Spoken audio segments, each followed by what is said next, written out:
Ready. हम्म, तो आज हम लोग जानेंगे सिंपल प्रेजेंट टेंस के बारे में।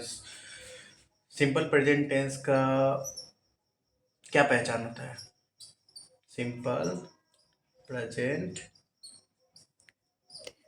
टेंस, इसको अगर हिंदी में पहचानना है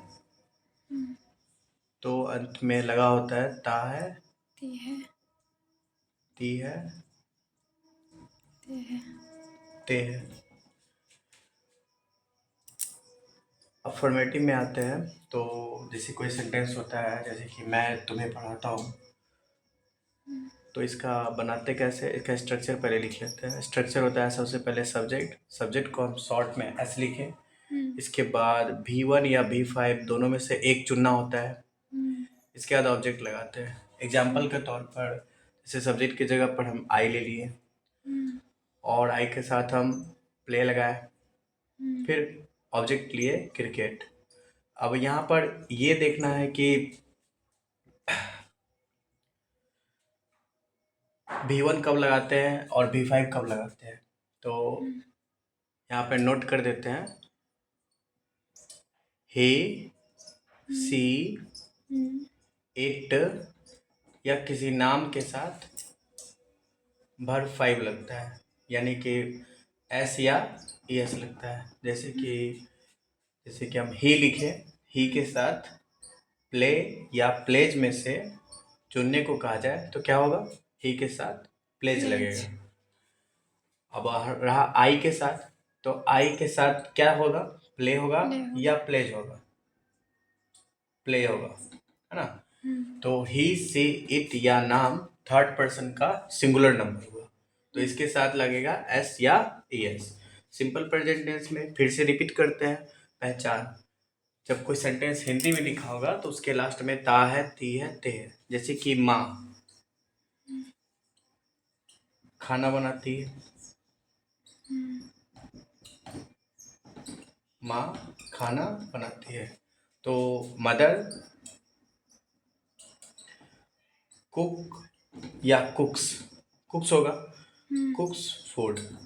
ये सब्जेक्ट हुआ हमारा, ये थर्ड पर्सन का सिंगुलर है, इसीलिए हम यहाँ पे लगाए V5 और ये हमारा ऑब्जेक्ट हुआ। ये अफर्मेटिव था। अफर्मेटिव के बाद अब आता है कि नेगेटिव कैसे बनाएंगे। नेगेटिव, तो नेगेटिव में क्या करते हैं कि सब्जेक्ट के बाद डू या डज लगाते हैं, नॉट लगाते हैं, क्योंकि नेगेटिव है इसीलिए तो हम लगा ही रहे हैं। V1 हो गया, ऑब्जेक्ट हो गया, सब्जेक्ट डू या डज, नॉट V1 ऑब्जेक्ट। अब क्या करना है कि मदर, हम यहाँ से एक एग्जांपल के तौर पे ये इसी को हम चेंज करते हैं नेगेटिव में। जैसे माँ खाना नहीं बनाती है, मदर, तो मदर के साथ डू लगेगा कि डज लगेगा? मदर के साथ, मदर थर्ड पर्सन का सिंगुलर हुआ, थर्ड पर्सन के सिंगुलर नंबर के साथ डज लगता है। क्या लगता है? Does, does. Mother does not cook food. तो अब जैसे आई है, आई के साथ क्या लगना चाहिए? डू की डज? डू, डू, क्योंकि आई थर्ड पर्सन के सिंगुलर वाले कैटेगरी में नहीं आता है। तो I do not cook food. Okay,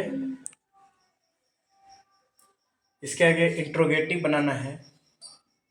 तो इंट्रोगेटिव बनाने के लिए क्या, जैसे इंट्रोगेटिव में किसी से क्वेश्चन पूछा जाता है, जैसे क्या आप पढ़ते हैं, क्या आप खाते हैं, क्या आप घूमने जाते हैं, इस तरीके का सेंटेंस होता है।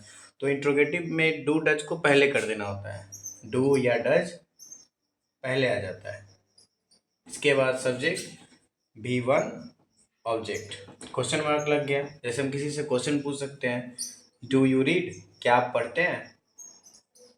Do you read? Do you eat, क्या आप खाते हैं? Do you go to school, क्या आप स्कूल जाते हैं?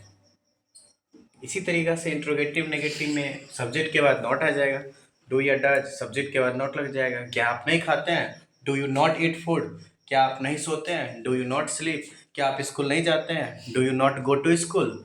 इस तरीके का सेंटेंस आ जाएगा। इसके बाद एक इम्पॉर्टेंट पार्ट आ जाता है क्वेश्चन सेंटेंस।